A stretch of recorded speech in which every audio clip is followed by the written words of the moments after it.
today is Friday. Si Kisaya guys ay sasamahan ko, papacheck up siya ng pinagbunutan ng ngipin, kaya balik niya ngayon guys. Kailan ka ba napabunot? Nakailang days na? Basta mga May 30 pa yun. Yun. Tapos yun, kailangan ibalik. Check up lang po. Dito tayo sa bayan, sa Bay Mall na tayo. Yan guys, sobrang init ng panahon. Yan siya. Papasok tayo dito sa basement ng Bay Mall. Yan. Yan siya.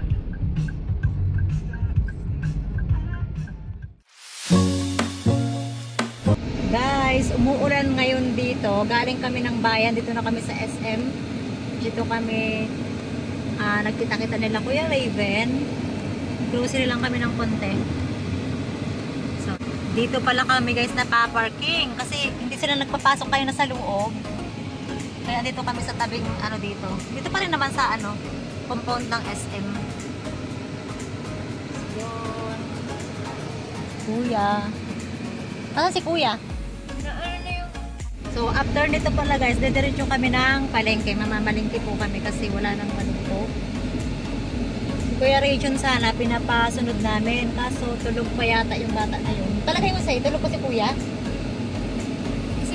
Gising na yun? Wala ka nagustuhan? Fast forward Patingin na ako natin niyan. kasi wala naman Iharap po mo yan masyadong ganap yan. kanina. Okay din yan. Nasa loob lang kami kaya ng sasakyan. Tapos yun nga pala guys, andito na po kami sa Lumang Palengke, Batangas City. Dumiretso po kami dito sa may mga bilihan ng mga gown, ng mga barong. Pero magrerenta lang po si Raven dyan kasi nga susuotin niya po yan sa Yan, maganda ito. sa June 14.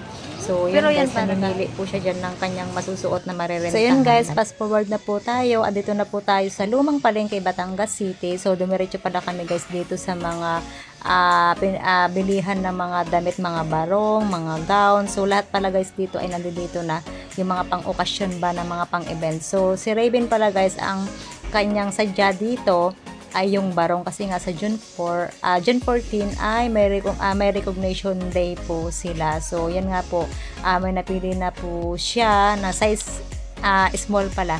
Small po yung size niya kasi nga si Raven medyo payat. Pero hindi naman na siya masyadong payat ngayon guys. Medyo tumataba na din siya ng konti ngayon. So, madami naman pong mapagpipilian dyan na mga barong-barong. Yun nga lang ay hindi sukat kay Raven. So, ayun nga.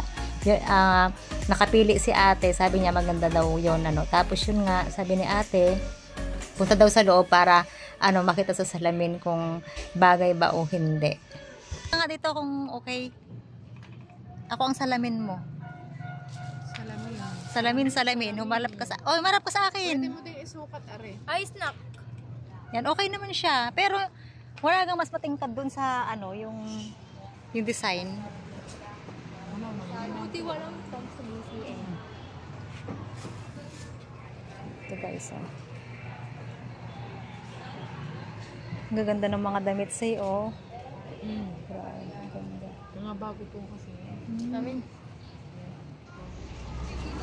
Ito, maganda din ang design. Tapos yung hawak mo anak, patingin ako ang hawak mo anak, maganda din siya.